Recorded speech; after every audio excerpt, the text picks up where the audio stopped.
Assalamualaikum warahmatullahi wabarakatuh. Halo Sobat Reform, selamat datang di YouTube channel bagian organisasi Setda Kota Cilegon. Pada kesempatan ini, saya akan sharing ringkasan Peraturan Menteri Pendayagunaan Aparatur Negara dan Reformasi Birokrasi Nomor 7 Tahun 2022 tentang sistem kerja pada instansi pemerintah untuk penyederhanaan birokrasi. Perlu Sobat Reform pahami bahwa penyederhanaan birokrasi merupakan bagian dari program prioritas kerja Presiden di bidang reformasi birokrasi yang tertuang dalam Peraturan Presiden Nomor 18 Tahun 2020 tentang Rencana Pembangunan Jangka Menengah Nasional tahun 2020 hingga 2024. Penyederhanaan birokrasi dilakukan untuk mewujudkan pengelolaan pemerintahan yang bersih, efektif, dan terpercaya melalui cara mengurangi hambatan prosedural dalam pengambilan keputusan sehingga mempercepat proses pengambilan keputusan, lalu meningkatkan kolaborasi untuk mencapai sinergi dalam mewujudkan target-target kinerja, dan mendorong pemanfaatan teknologi informasi dan komunikasi dalam penyelenggaraan pemerintah, serta mengubah budaya kerja struktural ke budaya inovatif, sehingga akan tercipta profesionalisme ASN. Berikut ini gambaran transformasi organisasi instansi pemerintah. Dulu, bentuk organisasi instansi pemerintah termasuk dalam organisasi tradisional atau hierarki, yang mana strategi, keputusan, kewenangan dilakukan berjenjang dari atas ke bawah. Begitupun pelaporan dilakukan berjenjang dari bawah ke atas. Selain itu, terdapat batasan untuk melakukan koordinasi dan adanya hambatan untuk melakukan kolaborasi karena adanya silo work, di mana setiap individu fokus pada kerjaannya masing-masing. Misalnya, saya analis akuntabilitas kinerja. Saya hanya mengerjakan tugas tentang akuntabilitas dan reformasi birokrasi. Tidak ikut serta dalam kelembagaan ataupun tata laksana pelayanan publik, padahal bisa saja ada hal-hal yang dapat dikolaborasikan. Namun saat ini dengan adanya penyesuaian sistem kerja setelah dilakukannya penyederhanaan birokrasi, bertransformasilah organisasi instansi pemerintah menjadi lebih lincah, yang mana dapat merespon perubahan dengan cepat, dinamis, sumber daya yang fleksibel, berfokus pada aksi bukan pada kotak dan garis, atau tidak lagi hanya fokus pada bagiannya masing-masing, namun bisa berkolaborasi dengan bagian lain dengan membentuk tim kerja yang bertanggung jawab pada hasil. Faktor penting dalam organisasi yang lincah adalah pemimpinnya. Dibutuhkan kepemimpinan yang mampu mengarahkan dan menggerakkan, dan organisasi ini dapat diwujudkan tentunya dengan dukungan tata kelola digital. Pada slide ini dapat kita lihat alur dari mekanisme kerja pada sistem kerja yang terbaru. Penugasan dapat dilakukan secara tim atau individu. Selain itu, penugasan dapat dilakukan lintas unit organisasi atau lintas instansi pemerintah. Jadi bersifat fleksibel, changeable, dan movable.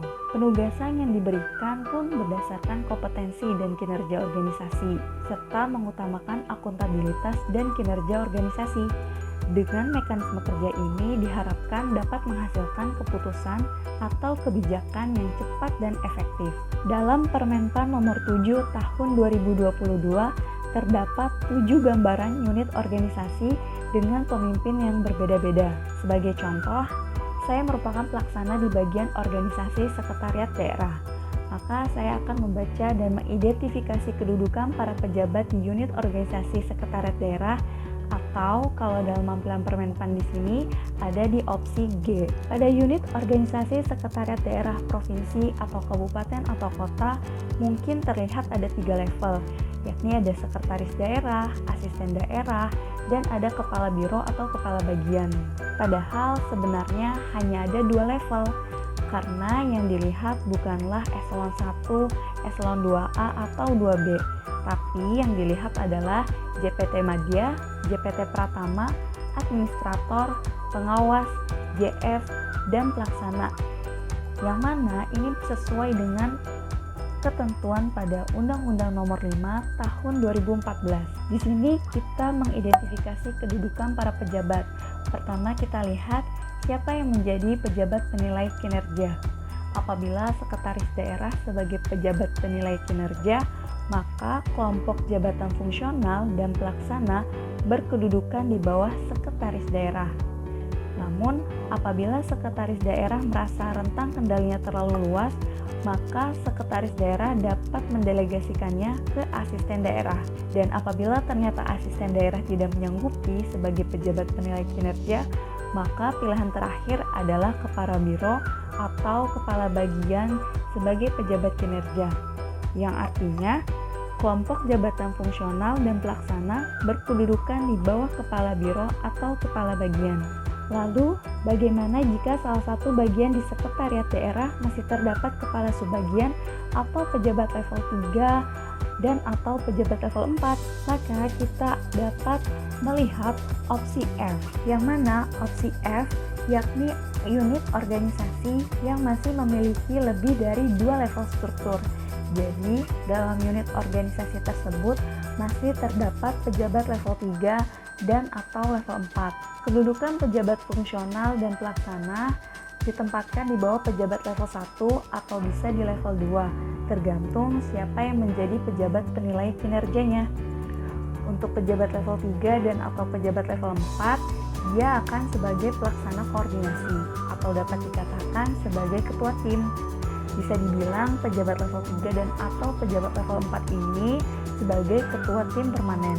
Jadi, apabila di unit organisasi Sobat Tifom masih terdapat kepala subbagian atau kepala subbidang, maka mereka akan menjadi ketua tim.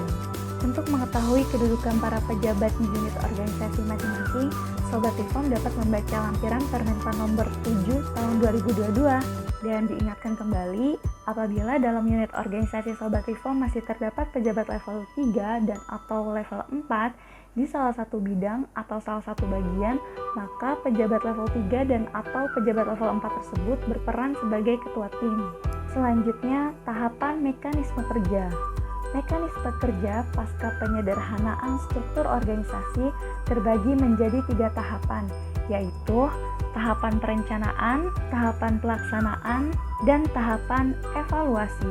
Dalam setiap tahapan mekanisme kerja, semua pejabat terlibat, mulai dari pejabat level 1 hingga sampai dengan pejabat fungsional dan pelaksana. Kita langsung lihat saja pada alur pelaksanaan tugas dalam mekanisme kerja pada instansi pemerintah untuk penyederhanaan birokrasi. Dapat kita lihat di sini, pekerjaan dimulai dari pejabat level 1, di mana dia akan merencanakan kinerja dengan menyusun dan menetapkan dalam perjanjian kinerja. Kemudian, pejabat level 1 akan membagi kinerjanya dan menunjuk pejabat level 2 sebagai penanggung jawab pencapaian target kinerja. Lalu, pejabat level 1 akan menugaskan jabatan fungsional dan pelaksana di bawah koordinasi pejabat level 2. Nah, di pejabat level 2 inilah yang akan menentukan apakah tugas tersebut dikerjakan oleh tim atau dapat dikerjakan oleh individu. Jika dapat dilakukan oleh individu, maka pejabat level 2 dapat langsung memberikan arahan dan ekspektasi kinerja.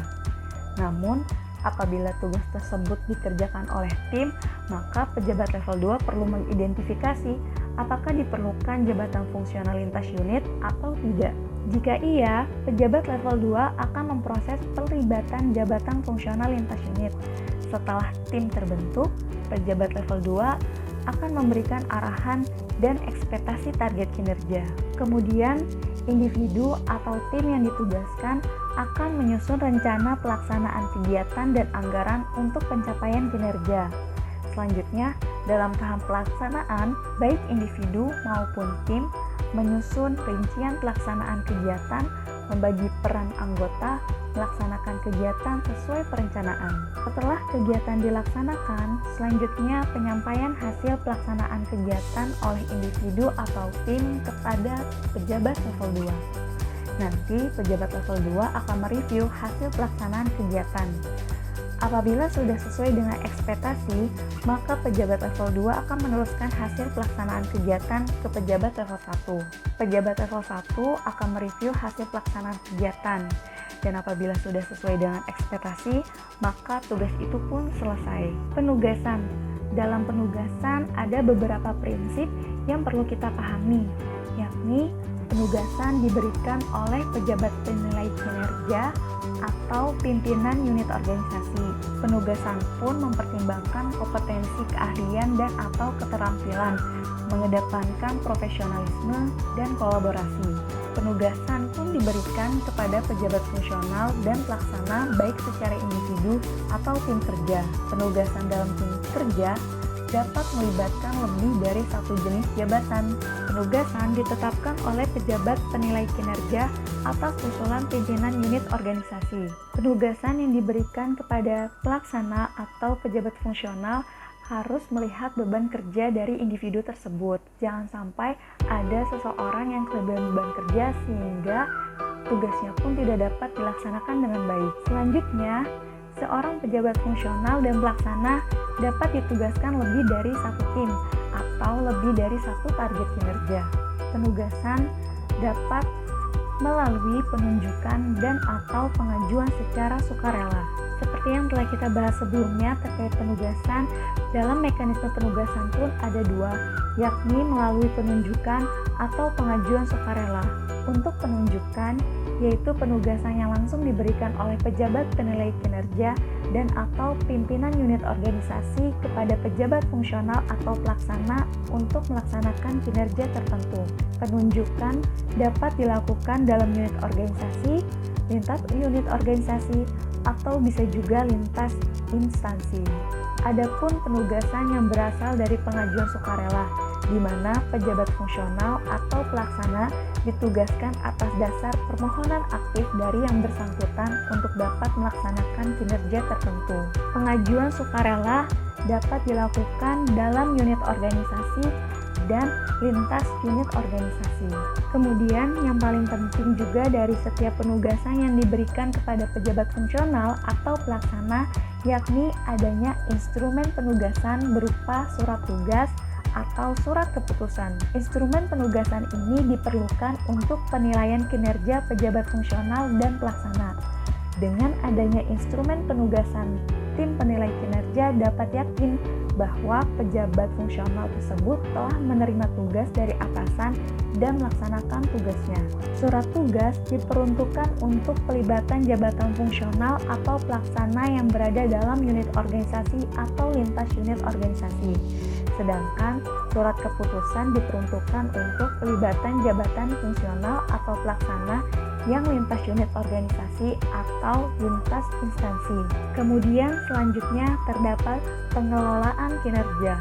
Pengelolaan kinerja diatur lebih detail dalam Permenpan RB nomor 6 tahun 2022.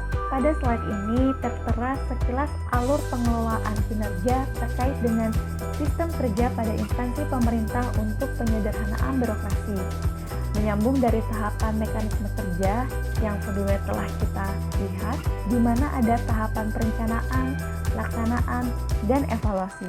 Di setiap tahapan tersebut terdapat pengelolaan kinerjanya, hingga akhirnya akan dilakukan tindak lanjut hasil evaluasi untuk melakukan perbaikan manajemen.